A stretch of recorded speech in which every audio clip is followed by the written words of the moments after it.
dando continuidade aqui ao nosso projeto, né? Está chegando já nas etapas finais. Sou o professor Silber, professor de Química aqui do IFPA Campus Belém. Muito feliz em vê-los nessa segunda-feira, né? Participando do projeto, interessados na Química. Vocês já tiveram a aula 45 sobre pilhas, vamos dar continuidade nessa grande ramo que é eletroquímica, né? A gente vai estudar agora sobre eletrólise, tá bom? Aula 46. Então, pessoal, vocês estudaram na pilha que uma reação química provoca, né, a eletricidade, produz a eletricidade. Já a eletrólise vai ser um processo inverso. É um dispositivo eletroquímico que utiliza a energia da corrente elétrica, mas essa corrente elétrica contínua, inclusive, para forçar a ocorrência de uma reação química. Então, já é o processo inverso que a gente estava estudando. A corrente elétrica produz uma reação química, que ela não iria acontecer espontaneamente. É uma reação química não espontânea. Se ela não é espontânea, tá bom, pessoal?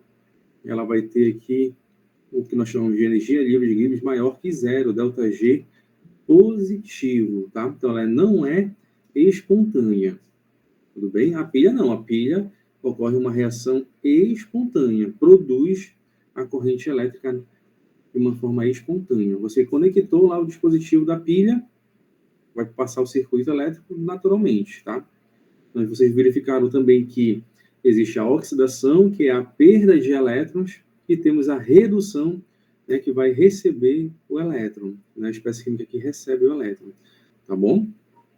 Então, tudo bem a eletrólise, a reação química vai acontecer a partir da corrente elétrica.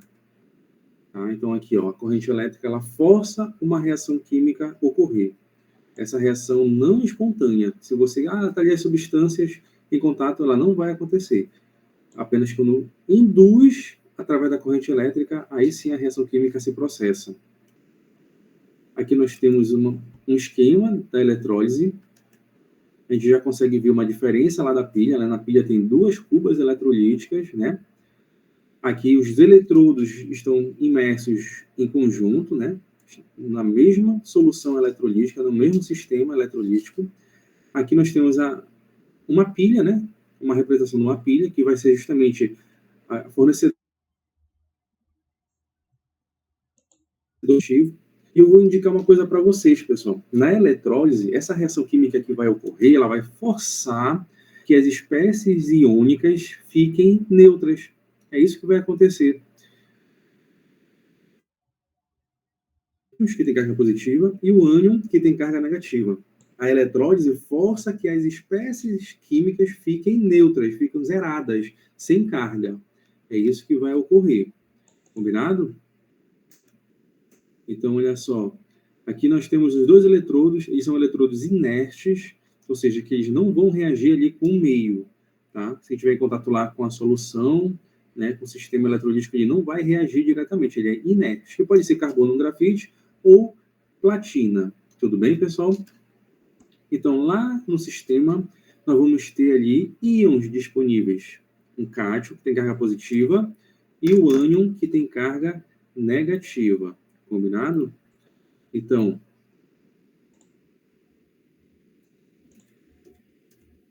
o que vai acontecer aqui? O polo negativo da pilha, ele vai ter um nome, né? Ele vai ser o nosso cátodo, aquele onde o polo negativo é onde vai acontecer a redução. Tudo bem? Já o polo positivo vai ser o nosso ânodo, onde vai acontecer a oxidação. É só você lembrar o seguinte, pessoal. Vou dar uma dica para vocês aqui, ó. O polo positivo, ele vai atrair quem? Ele vai atrair quem? Vai atrair o positivo, vai atrair o negativo. Concorda comigo, pessoal? As cargas de sinais opostos se atraem.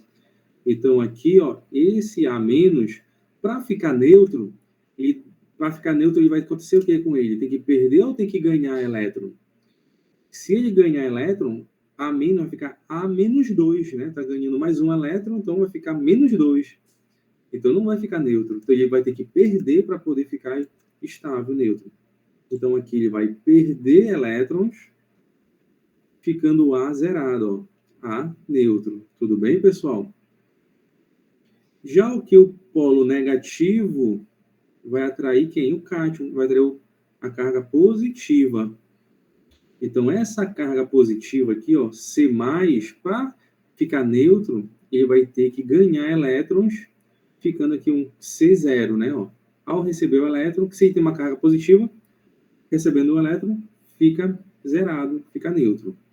Então, aqui, o nosso ânion sofre oxidação, né? Perde elétrons, e ali esse cátion, que está simbolizado pelo C, vai sofrer redução. Combinado, pessoal? Então, uma dica para vocês. Aqui a pessoa está um pouquinho diferente lá da pilha, né? Troca o sinal, mas você nunca vai errar, vai se confundir. Tanto na pilha quanto na eletrólise, o ânodo sofre oxidação e o cátodo vai sofrer redução. Tudo bem, pessoal? Sempre o ânodo sofre oxidação e no cátodo sofre redução. Só você lembrar, o cátodo é aquele que cata os elétrons, que vai pegar os elétrons, vai reduzir.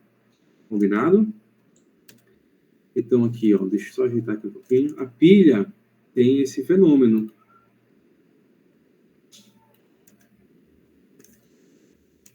Ó. Então, a pilha, a energia, ela vai ser gerada. Já na eletrólise, a energia vai ser consumida. A reação na pilha é espontânea, já na eletrólise ela vai ser uma reação forçada, não espontânea. Aqui no cátodo, na pilha, é o polo positivo, né? E na eletrólise já vai ser o polo negativo. E o ânodo, na pilha, é negativo, e na eletrólise vai ser o polo positivo. Mas só vocês sempre vão lembrar, né, que no cátodo sofre o quê? Redução, cata os elétrons. No ânodo, há de arremessar os elétrons, vai doar os elétrons, vai sofrer oxidação no ânodo, tá? Combinado? Tem essa regra aqui, né, que eu não lembro agora. Deixa eu ver aqui. Cátodo, redução, ânodo, oxidação. Ah, é isso, acertei. Tá? Cátodo, redução, ânodo, oxidação. Então, veja só, a eletrólise vai ter dois tipos. Tem a eletrólise ígnea e eletrólise aquosa. Na eletrólise ígnea, o eletrólito ele vai estar fundido, ou seja, passou pelo processo da fusão, passou do sólido para o líquido. Então, ele está no meio, ele está no estado líquido, né? Passando, porque geralmente aqui vamos desenvolver quem? Sais, compostos iônicos. Na temperatura ambiente, ele é composto sólido. A ligação iônica, como vocês viram, é uma ligação bem forte, né? Bem intensa. Então, está no estado sólido. Então, ali, na eletrólise ígnea, esse material vai passar para o estado líquido, né? Não apenas os sais, tá, pessoal? Também pode ser óxidos iônicos, né? Só que tem que passar pela fusão. Já na eletrólise aquosa, nós vamos ter um meio aquoso, né? A água como solvente do sal ou do composto iônico. Então, ali o composto vai estar dissociado ou ionizado, tá? Eu posso também fazer eletrólise até de ácidos, né? Colocar o ácido em água. Então, ali o ácido sofre ionização. O importante é que tem que ter íons disponíveis. Sem os íons, não tem como acontecer ali a eletrólise, né? A corrente elétrica passar. Combinado? Então, vamos estudar primeiramente a eletrólise ígnea. Então, aqui, ó, vamos pegar o NaCl, cloreto de sódio, como exemplo. Ele está no estado sólido. O primeiro passo, ele vai fazer aqui a fusão, o aquecimento, vai passar para o estado líquido. Já no estado líquido, ele vai dissociar os seus íons, né? Sódio mais e cloro menos, que é o cloreto. Olha o que acontece, pessoal. No cátodo, né, que é o polo negativo da eletrólise, ele vai atrair quem? Ele vai atrair o positivo, não é isso? Os opostos se atraem, então ele vai atrair o sódio. Concordam comigo, pessoal? Estão acompanhando aí? Então ele vai atrair o sódio. Tá certo? Esse sódio mais, né, e um sódio, para ficar neutro, ele vai precisar do quê? receber um elétron, ficando sódio sólido, ou melhor, perdão, sódio zerado, neutro, ainda no estado líquido. Combinado, pessoal? O metal, sódio, mas no estado líquido. Já no ânodo, que é o polo positivo, vai atrair quem? O ânion cloreto, que tem carga negativa. Lembrando que os opostos vão se atrair. Esse cloreto, para ficar estável, ficar neutro, ele vai ter que doar o elétron. Porém, o cloro é um ametal, lá da tabela periódica, ele não fica estável sozinho aqui, cloro atômico, não. Para ficar estável, ele vai ficar na forma diatômica. Vai precisar de 2 átomos de cloro ligados, formando essa ligação covalente, né, pessoal? Lembram disso, ó? Vai formar uma ligação covalente, uma molécula do gás cloro. Combinado? É dessa maneira que o cloro vai ficar estável. Sempre os ametais, flúor, cloro, o hidrogênio também, né? Forma moléculas diatômicas. Então, como eu tenho 2 cloros aqui, esses 2 cloros vêm da onde? Vêm do início. Aqui eu só tenho 1, o que é que eu faço então, pessoal? Multiplico por 2, né? Aqui na frente, como eu tenho 2 cloretos, cada um vai liberar um elétron, logo, no total, vão liberar 2 elétrons. Eu tenho que fazer esse balanceamento de elétrons. Mas aqui, ó, 2 elétrons estão sendo doados. Aqui na primeira reação, apenas 1 elétron está sendo recebido. Pode isso? Não. Tem que balancear também. Então, para balancear e achar a reação global, eu vou ter que pegar toda essa equação aqui, pessoal, e multiplicar ela por 2. Toda a primeira equação e multiplicar ela por 2. Combinado? Então, vai ficar aqui, ó, 2 sódios, 2 elétrons e 2 sódios. Zerado, né? 2 íons sódio mais 1, 2 elétrons e 2 sódio neutro. Agora, ao somar, quando for somar aqui, pessoal, 2 elétrons, corta aqui, ó, com 2 elétrons. Tudo bem? O que é que acontece? Sobrou aqui 2 sódio mais com 2 cloretos. Aqui sobrou 2 sódios, né, no estado que é metálico, né, mas quando resfriar ele pode ficar em forma metálica, né? Nós falamos também metálico, né, o sólido, e tem um gás cloro sendo formado. Observe que aqui no início, pessoal, eu tenho que eu poderia esses 2 íons se unir e restaurando o sal aqui no caso, né? Formando aqui o NaCl. Tudo bem?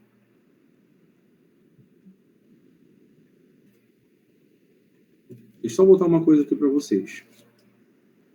Antes de eu avançar, que não tem aqui, ó.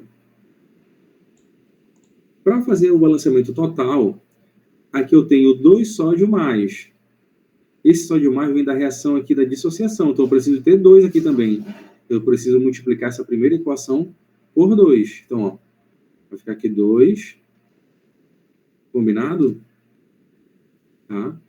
Então, olha, quando eu somar toda a reação, eu vou cortar aqui 2 sódio mais com 2 sódio mais, 2 Cl menos com 2 Cl menos.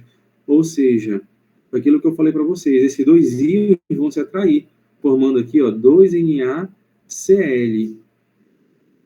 dando origem a 2 sódio sólido, que é o metal, e gás cloro, estado gasoso. Combinado? Então, assim que acontece essa reação global da eletrólise ígnea. Tudo bem? Essa eletrólise ígnea. Agora, a eletrólise aquosa tem essa diferença agora, que o composto, eu vou fazer uma linha série para vocês observarem a diferença.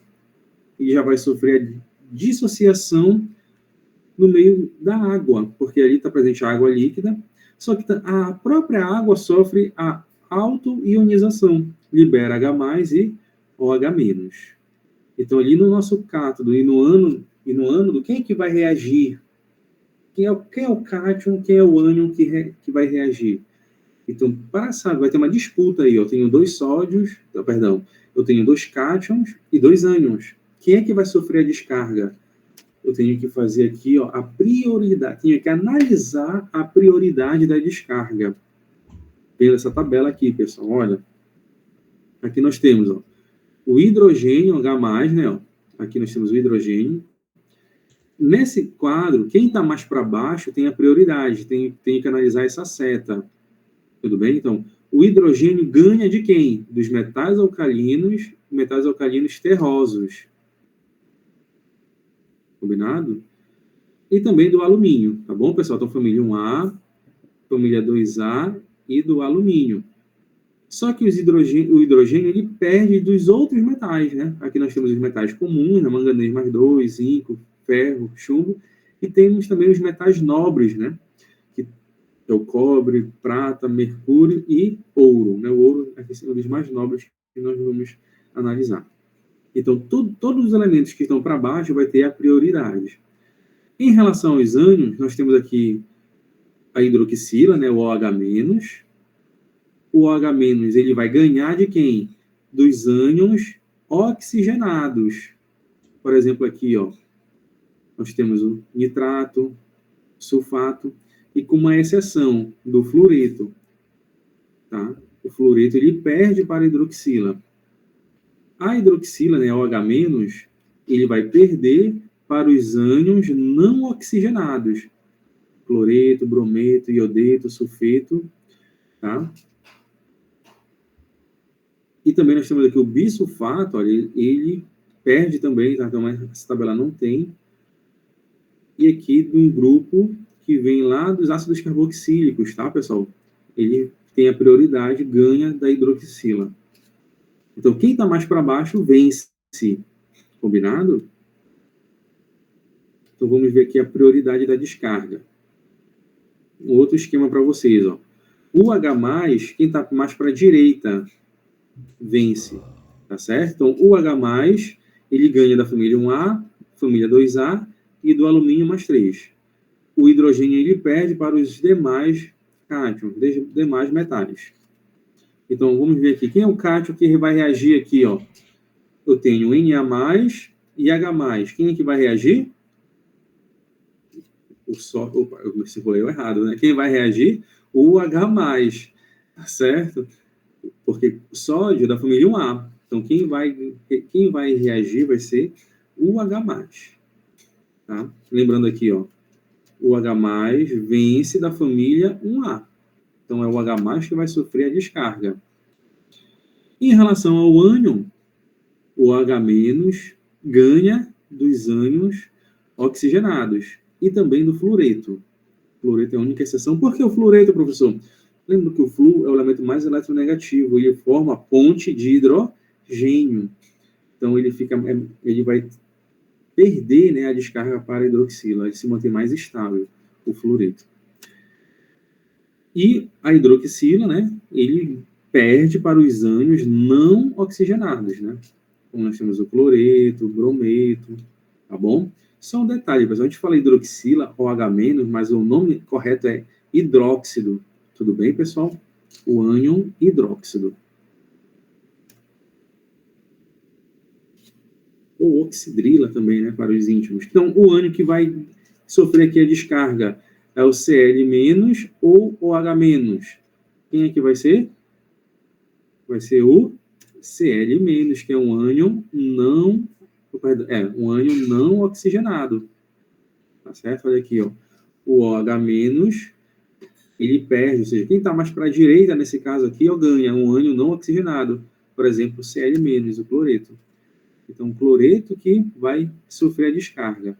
Então, bora analisar agora a reação total dessa eletrólise aquosa. O cátodo é o polo negativo, ele vai atrair quem? O positivo. Nesse caso, vai ser o H+, porque ele tem a prioridade, ele vence do sódio, que é o sódio da família 1A. Então, aqui, ó, o H+ sofre descarga, né? Ele vai receber um elétron. Ao receber o elétron, ele se transforma em hidrogênio, neutro. Porém, o hidrogênio não fica estável somente H. Vai ficar como? H2. Não é isso, pessoal? H2. Então, se eu tenho 2 hidrogênios, tem que vir aqui 2 também, ó. Temos que balancear aqui, ó, multiplicar por 2. Cada H+ vai receber um elétron, então eu vou precisar de 2 elétrons no total. Tudo bem? O cloreto está Cl-, né? Para ficar estável, ele vai ter que perder o elétron. Só que o Cl não vai ficar sozinho Cl. O que é que acontece com ele? Tem que ser Cl2. Combinado, pessoal? Cl2.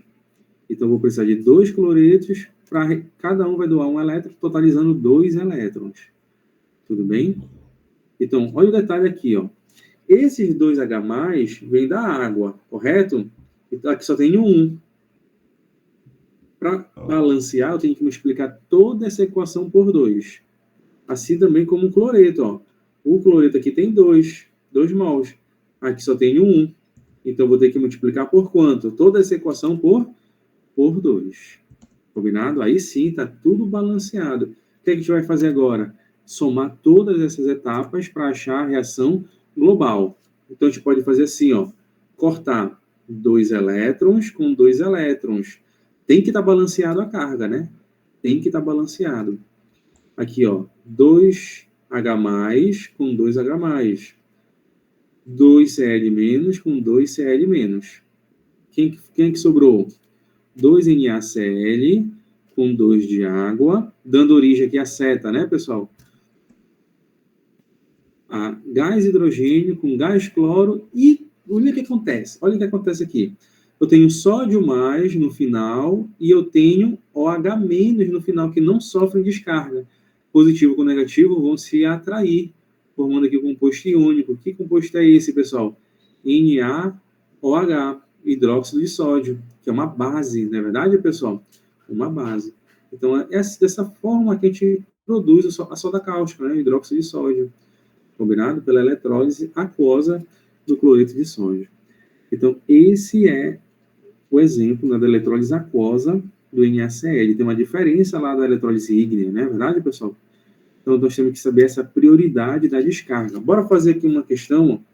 Vamos fazer a eletrólise aquosa do sulfato de zinco. Então, vamos ver aqui, ó. Primeiramente, eu pego o sulfato de zinco sólido, vai sofrer a dissociação, transformando em zinco mais 2 e o ânion sulfato. Eu não vou colocar aqui, tá, pessoal? O estado aqui, no caso, seria aquoso. A água sofre a autoionização, liberando H+, e o ânion OH-. Vamos lá? Você coloca aqui, ó, o polo positivo, né? Nosso ânodo. Atrai quem?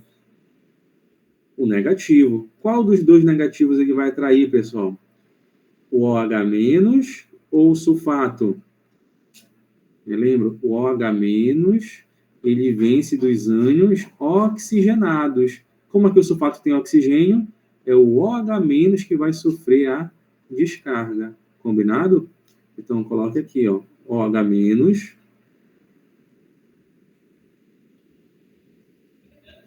ele vai liberar o elétron, vai sofrer oxidação. Qual é essa reação que vai acontecer aqui, pessoal? Eu vou colocar aqui 2, olha, para balancear a reação química. Ele vai liberar, ó, meio de gás oxigênio, mais água e mais 2 elétrons. Decorem essa reação, tá, pessoal? A reação aqui de oxidação aqui do ânion hidróxido, do OH-. Combinado? Já o polo negativo vai atrair quem? O positivo. Quem é que ele vai atrair? É o H+ ou é o zinco? Zinco mais 2, lembram? O H+ vence da família 1A, 2A e do alumínio. E ele perde para todos os outros metais. Então, aqui o zinco que vai sofrer a descarga. Então, aqui vai ficar zinco mais 2, recebendo quantos elétrons? 2 elétrons, se transformando em quem? Em zinco metálico, zerado. Tudo bem? Está balanceada a reação? Vamos analisar se está balanceado. Aqui eu tenho 2 elétrons, aqui eu tenho 2 elétrons. Beleza. Aqui eu tenho, ó, 2 OH-. Esse OH- vem daqui, ó, da água. Só tenho 1. Então, toda essa equação eu vou multiplicar por 2. Ó. 2, 2, 2. Aqui eu tenho um zinco. Fechou, zinco mais 2. Então, vamos somar tudo, pessoal? Somar todas as etapas. Eu posso cortar alguém? Vamos analisar aqui, ó. 2 elétrons com 2 elétrons. Zinco mais 2, zinco mais 2.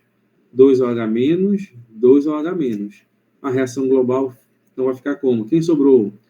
Sulfato de zinco mais 2 de água, dando origem, depois da seta, quem foi que sobrou? Meio de gás oxigênio, mais o zinco metálico, e aqui, ó, sobrou 2H+, e sulfato, né? Perdão. E sulfato, SO4 menos 2. Observação agora aqui, pessoal. Esse 2H+, com esse ânion sulfato, eles vão se unir, né? Formando quem? H2SO4, ácido sulfúrico. Tudo bem? Então, nesse processo, né, eu estou produzindo ácido sulfúrico. Poderia também cair na questão que está diminuindo o pH. Exato, porque você está transformando aqui um ácido, não é verdade, pessoal? Está liberando H+, então está acidificando o meio, está diminuindo o pH. Seria também uma análise que você poderia fazer. Então, essa é a reação global da eletrólise aquosa do sulfato de zinco. Combinado? Vamos analisar agora o aspecto quantitativo da eletrólise. Aqui vamos estudar a lei de Faraday, né? A quantidade de uma substância produzida numa eletrólise, ela é proporcional à quantidade de carga que passa pelo sistema e à massa molar da substância. Vamos estudar um pouco de estequiometria, né, pessoal? Acho que nós estudamos, não lembro se foi desse ano. Então, a quantidade de carga, nós vamos calcular aqui pelo kit, ó. A quantidade de carga Q é igual a corrente elétrica vezes o tempo, tá? Quantidade de carga, né, que vai ser dada em coulombs, tá? O C em coulombs. E a quantidade de corrente elétrica, a intensidade da corrente elétrica medida em amperes, é o A. E o T vai ser o tempo em segundos, tudo bem, pessoal? O tempo tem que estar em segundos. Cuidado, ele vai dar em minutos, em horas lá na questão, você tem que transformar em segundos. Não esqueça disso. A constante de Faraday, tá? Ela tem um valor. 1 Faraday equivale a 96.500 coulomb. Essa carga, ela representa o quê? Representa 1 mol de elétrons. Se eu pegar uma quantidade de 1 mol de elétrons, né, o que é 1 mol? 6,02 vezes 10 elevado a 23. Essa quantidade total de elétrons, eu vou ter 1 mol de elétrons. E 1 mol de elétrons vai gerar uma carga que é essa, 1 Faraday. 96.500 coulombs. Combinado? Então, 1 mol de elétrons tem esse valor de carga. Se eu pegar 2 mols de elétrons, pessoal, eu vou ter o quê? O dobro dessa carga, ou seja, 2 Faraday. Se eu tiver 10 mols, 10 Faraday. E por aí por diante. Então, pela lei de Faraday, né, a quantidade de massa que vai ser gerada é proporcional à quantidade de corrente que está passando na eletrólise. Combinado? Vamos ver aqui um exemplo, ó. Sabendo que 1 Faraday é igual a 96.500 coulomb, o tempo em segundos necessário para eletrodepositar 6,35 gramas de cobre mais 2, utilizando uma corrente elétrica de 2 amperes, é dado que o cobre tem massa 63,5 U. Então, veja só, primeiro ponto que nós temos que saber, ele quer saber o tempo, né? Ele quer achar o tempo em segundos para eletrodepositar essa quantidade aqui, ó, de cobre mais 2. Então, o cobre mais 2, se ele vai eletrodepositar, ele vai receber elétrons se transformando em cobre sólido, né? Cobre neutro. Então, observe que pela reação, eu preciso de 2 mols de elétrons. Então, aqui, ó, 1 mol de cobre. O mol de cobre tem qual massa? Está aqui. 63,5 gramas, ele precisa de 2 mols de elétrons, ou seja, ele precisa de 2 Faraday. Combinado, pessoal? 2 Faraday. E 1 Faraday está aqui o valor, 96.500 coulombs, ou seja, eu poderia tirar o Faraday e multiplicar 2 vezes 96.500 coulombs, tá bom? Eu vou fazer essa análise aqui passo a passo para vocês verem. Então, o cobre mais 2, ele acontece essa reação lá no cátodo, né? Cobre mais 2 tem que receber 2 elétrons se transformando em cobre sólido. Então, aqui eu tenho 2 mols de elétrons produzindo aqui 1 mol de cobre metálico. Um mol de elétrons tem essa carga, 96.500 coulomb, que é 1 Faraday. Então, se eu tenho 2 mols de elétrons, 1 mol é 96.500. Se eu tenho 2, eu tenho que multiplicar por 2. 1 mol de cobre, ele deu a massa lá, né? Deu um dado, né? A massa atômica é 63,5, então a massa molar é 63 gramas por mol. Então, 1 mol de cobre vai ter 63,5 gramas de cobre. Ele disse que produziu ali, 6,85 gramas de cobre. Então, eu vou chamar aqui de X, né? Qual é o meu X, primeiramente? A quantidade de carga necessária para eu produzir essa quantidade que ele informou no texto. Então, fazendo aqui a regra de 3, né? Multiplicando aqui cruzado, não é verdade, pessoal? Regra de 3. Chego aqui nessa equaçãozinha, corta dá 10, está fazendo o cálculo, ou seja, precisei dessa quantidade de carga, mas não é isso que ele quer o tempo. Então, vou pegar a fórmula do kit, ou seja, a quantidade de carga é a corrente elétrica vezes o tempo.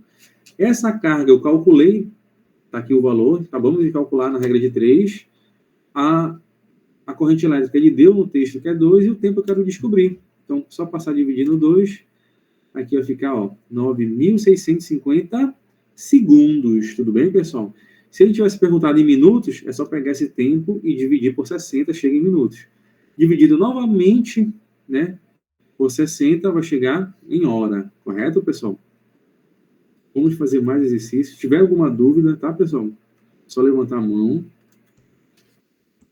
Numa célula eletrolítica contendo solução aquosa de nitrato de prata, flui uma corrente elétrica de 5 amperes durante 9.650 segundos. Nessa experiência, quantos gramas de prata metálica são obtidos? Dados, a prata tem massa 107 U. Então, ficamos aqui, A prata, pessoal, mais, a primeira coisa que tinha que saber que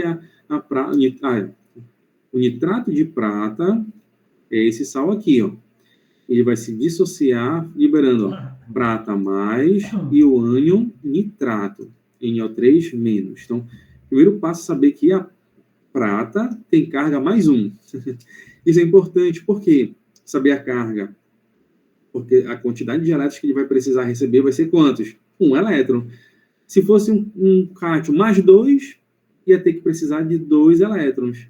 Mais 3 elétrons. Então, por isso que eu digo para os meus alunos, lá no primeiro ano do ensino médio, eu falo, tem que saber tanto o nome, né, dos anjos e tal, e tem que saber a carga também.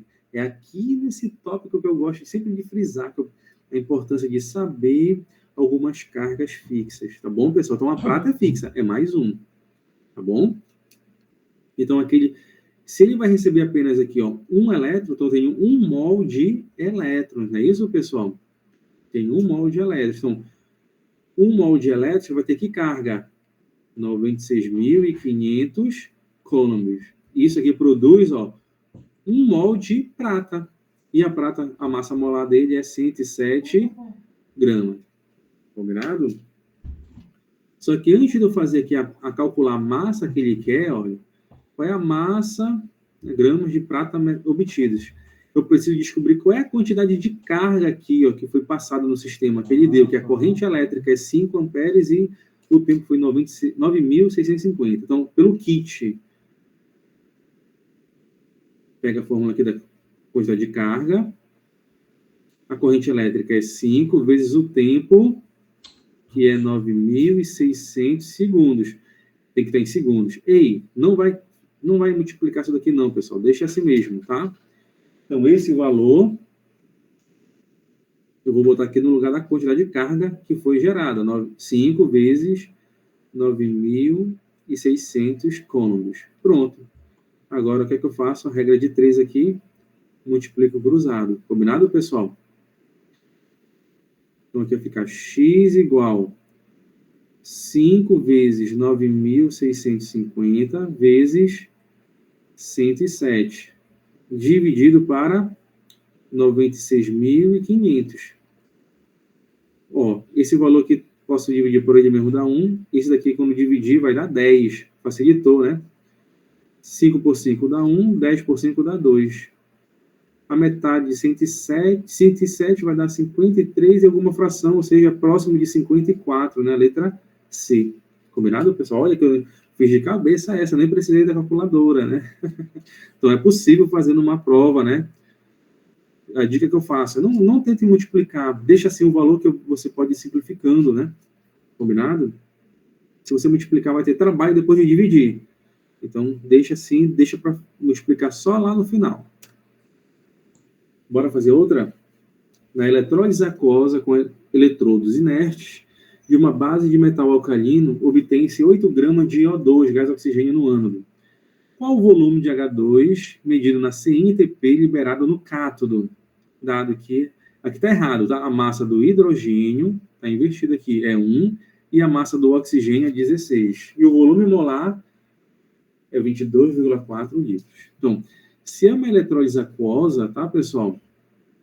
De uma base de metal alcalino, certo? Se o metal é alcalino, não me interessa quem saber quem é esse metal, né? Aqui, o metal alcalino. Ele vai liberar B+, um determinado ânion, e OH-. Combinado? Então, esse H+ aqui não vai reagir. Combinado, pessoal? Ele não vai reagir. A água também sofre a alta ionização. Então, aqui o polo positivo atrai quem? O negativo, que só tem o OH-, né? Lembra que 2 OH- vai liberar quem? Meio de gás oxigênio, mais água e mais 2 elétrons. O polo negativo vai atrair quem? O positivo. Nesse caso, vai atrair H+. Lembra? O H+ vence da família 1A. Como ele falou, metal alcalino família 1A. Então, aqui o H+ recebe elétrons, transformando aqui em H2. Eu preciso de 2 H+, então. Correto? Ganhando 2 elétrons. Então, aqui, para balancear, eu vou precisar de 2 H+ aqui, ó. Então, multiplico toda essa equação por 2.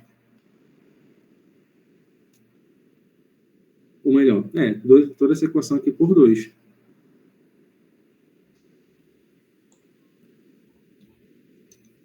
Ao somar tudo, certo? Vai ter aqui, ó, 2H+ com 2H+, 2 elétrons com 2 elétrons, 2 OH- com 2 OH-. Ok? Olha que interessante, aqui eu tenho uma água aqui, ó, no final.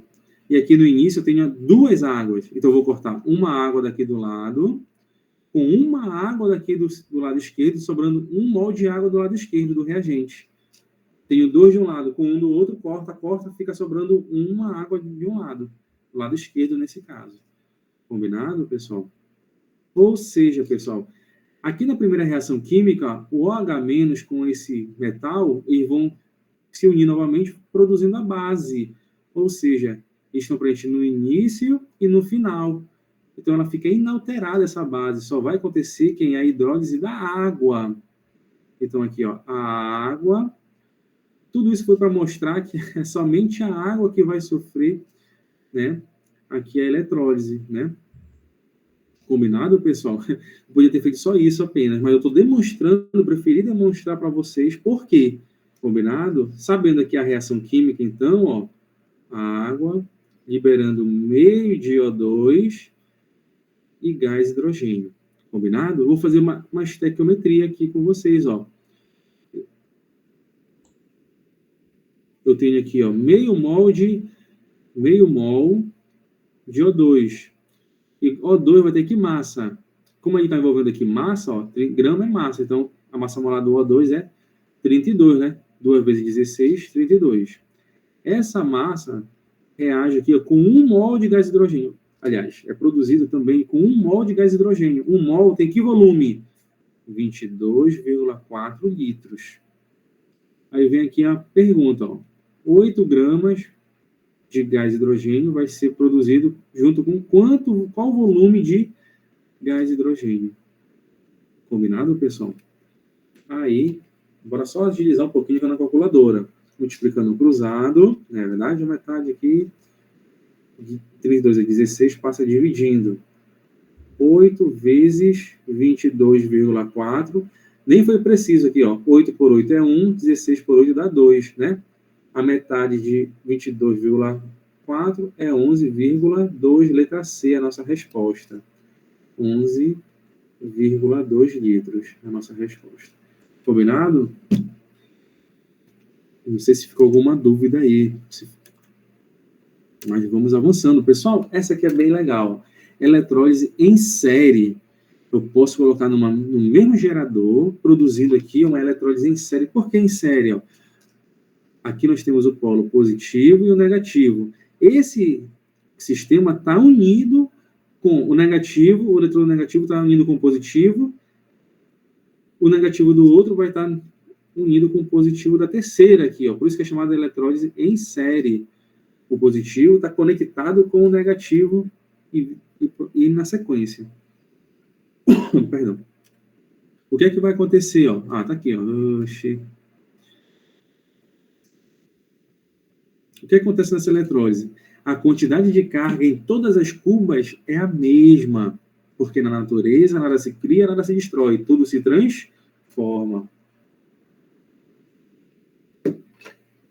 Então, a quantidade de carga é a mesma, ou seja, o elétron que entra aqui vai ser o mesmo que vai estar passando para cá. Concorda comigo, pessoal? Tá bom? Então, a quantidade de carga vai ser igual em todas as cubas eletrolíticas, tá? Então, tem a mesma quantidade de carga, vai ter a mesma quantidade de Faraday, né? A mesma quantidade e também o mesmo número de elétrons, tá? Esse é o princípio. Bora ver um exemplo prático aqui, ó. Uma cuba eletrolítica com eletrodos de cobre e contendo solução aquosa de nitrato de cobre é ligada em série a uma outra provida de eletrodo de prata, contendo soluções aquosas de nitrato de prata. Ou seja, voltando aqui nessa imagem, é como aqui nessa cuba vai ter eletrodo de cobre e uma solução de cobre. Essa outra cuba vai ter o quê? Eletrodo de prata mergulhado numa solução de prata, que poderia ter um outro metal. Tá bom? Este conjunto de cubas é ligado, né, em série a uma fonte durante certo intervalo de tempo. Neste intervalo de tempo, um dos eletrodos de cobre teve um incremento de massa 0,64 gramas.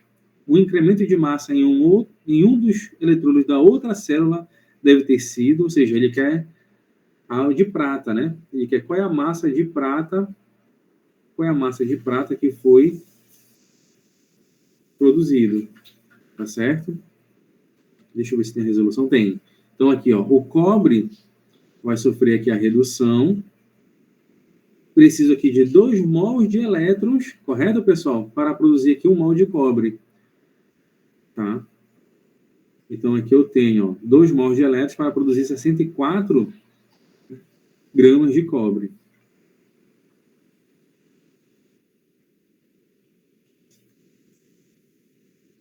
E na questão de formular, só voltando aqui um pouquinho, a massa molar aqui do cobre ele informou que é 64, tá bom, pessoal? Ele arredondou para 64, tá? E geralmente, só na 63,5, vamos utilizar o que ele colocou na questão. E a prata é 108. Então, aqui, ó, 2 mols de elétron vai produzir 1 mol de cobre, e 1 mol de cobre tem massa 64 gramas. A pergunta que vem aqui, ó, qual é a quantidade de carga X para produzir 0,64 gramas de cobre? Só que, nesse caso, eu não vou calcular a carga aqui, eu vou calcular o número de elétrons, porque é mais fácil, né? É mais fácil aqui nesse caso. Cadê aqui? Ele não deu.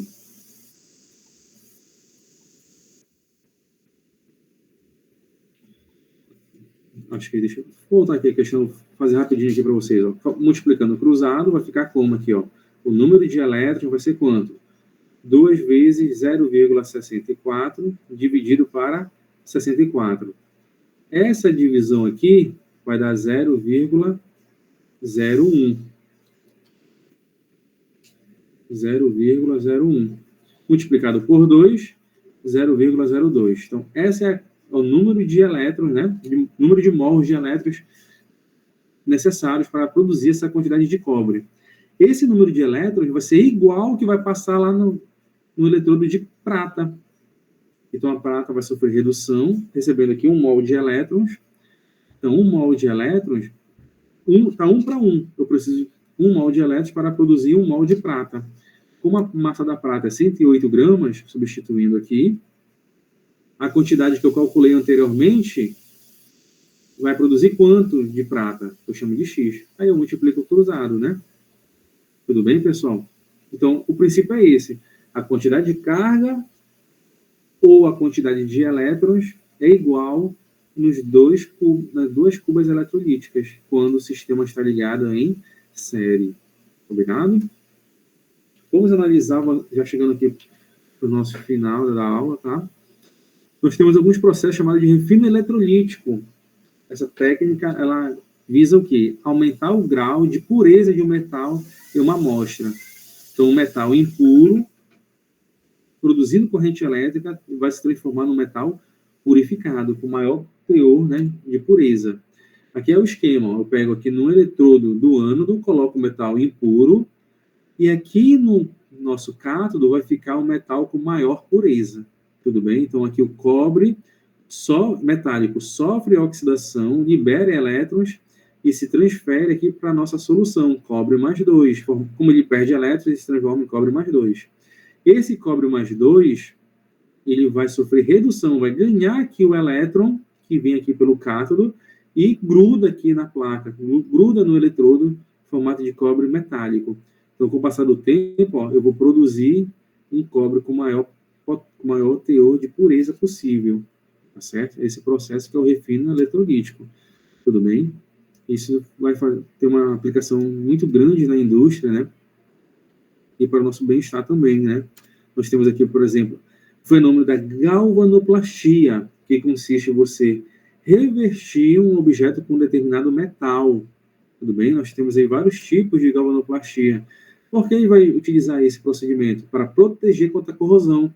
Essa película que fica externa é geralmente do metal nobre, que acaba tendo uma certa proteção, né? Ele não vai sofrer corrosão com facilidade, ele não vai oxidar com bastante facilidade, então ele acaba protegendo aquela peça. Também tem questões para melhorar a condutividade elétrica e também a questão da estética, como nós vamos ver. Ó. A adoração você não vai pegar ali um objeto grande e fazer de puro ouro, não. A gente vai fazer apenas ali uma pequena películazinha externa para dar aquele tchan na moeda ali, por exemplo, né? A prateação, né? Também tem uma película revestida ali dos objetos de prata.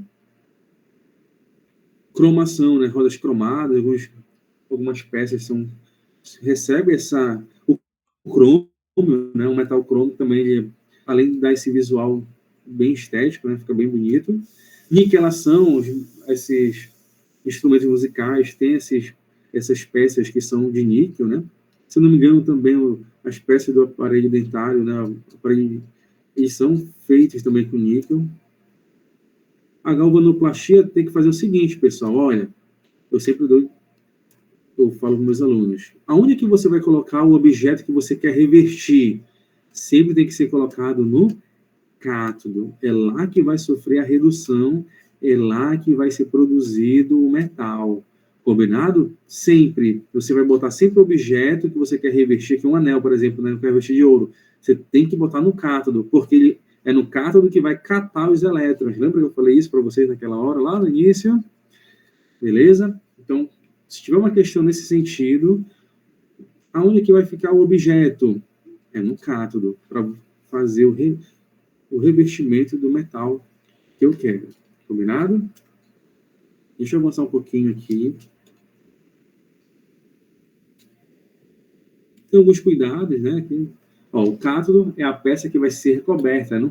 E no ânodo vai ser feito com metal que irá recobrir o cátodo, que é como se fosse aquele refino eletrolítico. Tudo bem? Aqui, ó, o ouro sofre oxidação, passa para a solução em formato de ouro mais 3. Esse ouro mais 3 sofre redução aqui no cátodo e gruda na peça e acaba revestindo toda a peça. A solução do íon, ó, essa solução ela tem que ter aqui um íon do próprio metal que vai recobrir o cátodo, né? Então, uma solução lá de nitrato de ouro 3, né? com íons do próprio metal que eu quero recobrir.